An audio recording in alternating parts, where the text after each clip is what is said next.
বিসমিল্লাহির রহমানির রহিম। আসসালামু আলাইকুম। আশা করি যে যেখানে আছেন আল্লাহ তাআলার অশেষ রহমতে অনেক অনেক ভালো আছেন। আজকে আপনাদের সাথে শেয়ার করব ঈদ স্পেশাল নাবাবি সেমাই রেসিপি। এই রেসিপি তৈরি করার জন্য কোনো রকম ক্রিম, কনডেন্স মিল্ক অথবা কাস্টার্ড পাউডার কিছুই লাগবে না।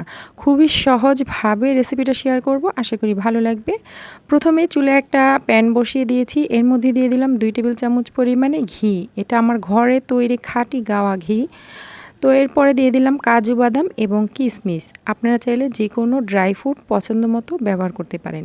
এটাকে কিছুক্ষণ একটু হালকা আঁচে ভেজে নিচ্ছি। এটা খুব বেশি ভেজে পুড়িয়ে ফেলা যাবে না।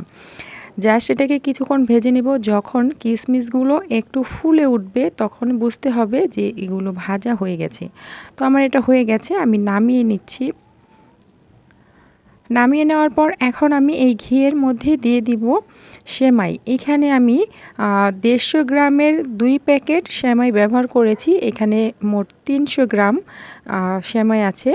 তো দিয়ে আমি এটাকে মিশিয়ে দিচ্ছি। লাচ্ছা সেমাই এগুলো। তো এই লাচ্ছা সেমাই দিয়ে কিন্তু নাবাবি সেমাইটা তৈরি করতে হয়। তো এখন আমি এটাকে নেড়ে চেড়ে ভেজে নিচ্ছি কিছুক্ষণের জন্য। এই পর্যায়ে হাই হিটে এই কাজটা করা যাবে না। চুলার আঁচটাকে মাঝারিতে রেখে তারপরে নেড়ে চেড়ে অনবরত নেড়ে চেড়ে কিছুক্ষণ ভেজে নিয়েছি। এখন এর মধ্যে দিয়ে দিচ্ছি 1/4 কাপ পরিমাণে চিনি। চিনিটা নিজেদের পছন্দ অনুযায়ী দিতে হবে, যে যতটা মিষ্টি পছন্দ করেন। তো এটাকে দিয়ে আমি খুব ভালোভাবে মিশিয়ে দিচ্ছি, আর ততক্ষণ পর্যন্ত এটাকে নেড়েচেড়ে মিশিয়ে নিতে হবে যতক্ষণ না চিনিটা খুব ভালোভাবে মিশে যাচ্ছে এই সেমাইয়ের সাথে। মানে চিনির যে দানা দানা ভাবটা সেটা দেখা যাচ্ছে না। যাই হোক, এই কাজটা মিডিয়াম হিটেই করতে হবে। এরপর দেখেন যে এই পর্যায়ে কিন্তু চিনিটা খুব সুন্দরভাবে মিশে গেছে। এখন আমি এর মধ্যে দিয়ে দিচ্ছি গুঁড়া দুধ। এইখানে 1/4 কাপ গুঁড়া দুধ ব্যবহার করেছি।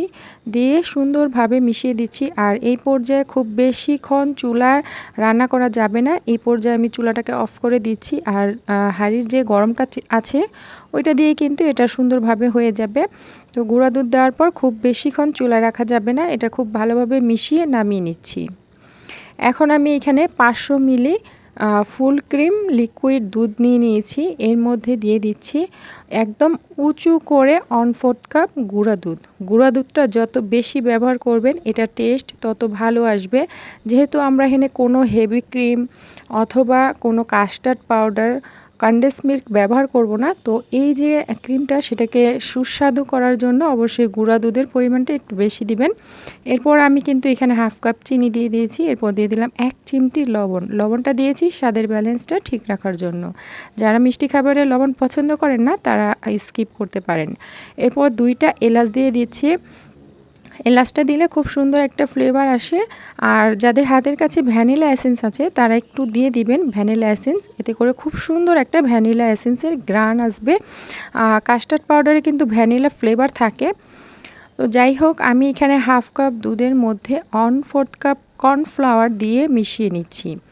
মিশিয়ে খুব ভালোভাবে মিশিয়ে নিতে হবে। মিশিয়ে নেওয়ার পর এই যে দুধটা রান্না করছিলাম এই দুধের মধ্যে আমি এই কর্নফ্লাওয়ারের মিশ্রণটা দিয়ে দিব। দিয়ে জাস্ট সাথে সাথে নাড়াচাড়া করতে হবে, তা না হলে নিচে থেকে দলা পেকে যাবে। তো এটা দেওয়ার কারণে কিন্তু কিছুক্ষণের মধ্যেই এই মিশ্রণটা ঘন হয়ে আসবে। তো এইখান থেকে খুব সুন্দর একটা স্মেল বের হচ্ছে। আর যখন আপনারা রান্না করবেন তখনই বুঝতে পারবেন কোনো রকম ঝামেলা ছাড়া ঘরে থাকা মাত্র কয়েকটা উপকরণে তৈরি করেছি, আর খেতেও কিন্তু অসম্ভব মজার হয়েছে। তো এইখানে আমি এটাকে রান্না করব। যখন দেখা যাবে যে এরকম একটু ক্রিমের মতো থকথকে হয়ে আসবে তখন চুলাটাকে অফ করে দিতে হবে। এর থেকে বেশি ঘন করা যাবে না। তো এখন আমি একটা বাটি নিয়েছি, এর মধ্যে আমি সেমাইটাকে সেট করব। তো আপনারা আপনাদের পছন্দ মতো এখানে বাটি নিতে পারেন। এর মধ্যে আগে থেকে যে তৈরি করে রেখেছিলাম লাচ্ছা সেমাই সেটাকে দিয়ে দিচ্ছি। তো এখানে আমি 2 লেয়ারে তৈরি করব। আপনারা চাইলে 2-3 লেয়ার পছন্দ মতো তৈরি করতে পারেন। তো এখানে সেমাইটা প্রথমে দিয়ে খুব সুন্দরভাবে ছড়িয়ে দিয়েছি। এখন হচ্ছে যে রান্না করলাম ক্রিমটা সেটাকে দিয়ে দিচ্ছি। গরম থাকা অবস্থাতেই কিন্তু এই কাজটা করতে হবে। এটা যদি ঠান্ডা হয়ে যায় তখন কিন্তু ঘন হয়ে যাবে, মানে হাঁড়ির মধ্যে এটা সেট হয়ে যাবে। গরম থাকা অবস্থাতে অবশ্যই সাথে সাথে রান্না করে এই কাজটা করবেন। তো আমি এলাচগুলো ফেলে দিচ্ছি, তা না হলে খাওয়ার সময় দাঁতের নিচে পড়বে।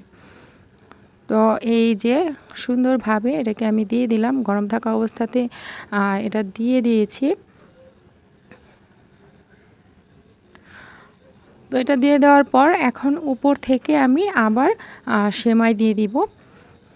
তো এটা তৈরি করা কিন্তু খুবই সহজ, আর ঈদের দিন কোনো ঝামেলা করতে হয় না। যেদিন ঈদের 1 দিন আগে 2 দিন আগে এটা রান্না করে নর্মাল ফ্রিজে রেখে তারপরে খাওয়া যাবে। এটা 1 সপ্তাহ পর্যন্ত ফ্রিজে রেখে খাওয়া যায়, কিচ্ছু হয় না।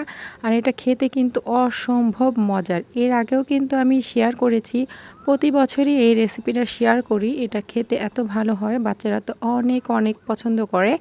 আর আজকে তো একদম আমি custard powder, cream, condense milk সব কিছু ছাড়াই আজকে তৈরি করে দেখিয়েছি। এটাও অসম্ভব মজার হয়েছে।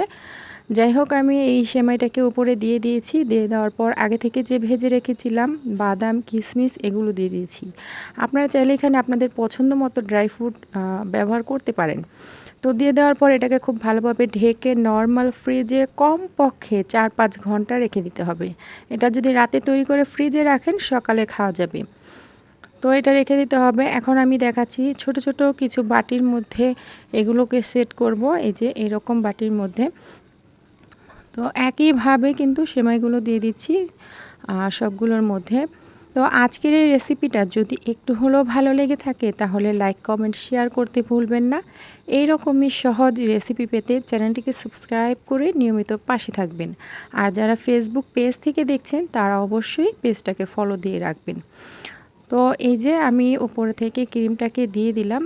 এটা একটু মানে ঠান্ডা হয়ে গেছে, এটা আরও বেশি ঘন হয়ে গেছে দেখতে পাচ্ছেন, তবে এখনও কিন্তু অনেকটা গরম আছে। তো এই কাজটা যখন করবেন তখন কিন্তু গরম থাকা অবস্থাতেই এই সেমাইয়ের উপরে দিয়ে দিবেন, এতে করে টেস্টও ভালো আসে আর এটা অনেক সুন্দরভাবে সেট হয়। তো দেওয়ার পরে উপর থেকে সেমাইটাকে দিয়ে দিচ্ছি। তো এখনও যারা এই রেসিপিটা ট্রাই করেননি তারা কিন্তু অবশ্যই একবার ট্রাই করে দেখবেন, এটা খেতে অসম্ভব মজার হয়। আর যারা এটা ট্রাই করেছেন তারা তো জানেন এটা কম বেশি সবাই তৈরি করতে পারেন। এখন তো এটা অনেক বেশি ভাইরাল রেসিপি। তো যাই হোক, আমি উপর থেকে কিশমিশ আর বাদামগুলোকে দিয়ে দিচ্ছি। তো দেওয়ার পর এটাকেও আমি নর্মাল ফ্রিজে রেখে দেব।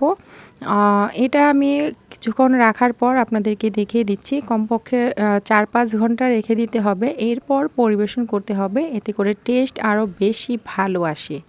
তো এগুলো আমার হয়ে গেছে দেখতে পাচ্ছেন। তো এখন আমি কেটে দেখাচ্ছি এটার ভেতরটা কেমন হয়েছে, মানে কতটা লোভনীয় হয়েছে। আপনারা বাসায় ট্রাই করলে বুঝতে পারবেন। তো আলহামদুলিল্লাহ, এটা কিন্তু অনেক সুন্দর হয়েছে আর খেতেও অসম্ভব মজার হয়েছে।